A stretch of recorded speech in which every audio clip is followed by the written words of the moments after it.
Hej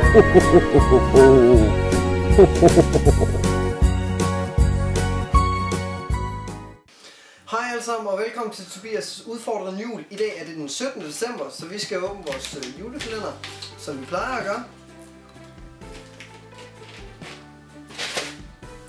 I dag der skal vi snakke lidt om julegaver. Det er nemlig sådan, at en af mine største ønsker, det må nok være et joystick som til PlayStation 3. For som man kan se, så er den ved at være rimelig smadret, min gamle. Så har jeg den, som stadigvæk virker lidt, som består af en masse tape. Altså jeg har et dårligt temperament, når jeg spiller PlayStation, og det kan blive ret dyrt.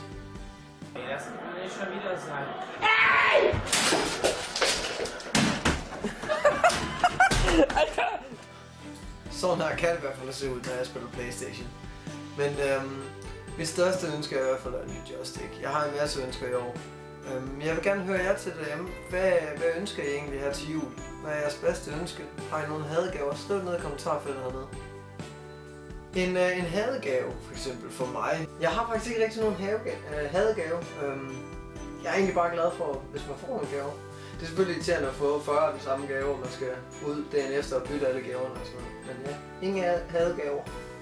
Men min største, altså den bedste gave, jeg nogensinde har fået, det tror jeg var, da jeg var mindre, og jeg fik en PlayStation 2, eller så var det en etter. Jeg kan ikke helt huske det, mange år siden. Men det her, den 17. december i dag, jamen det var bare en lille snakkevideo omkring julegaver.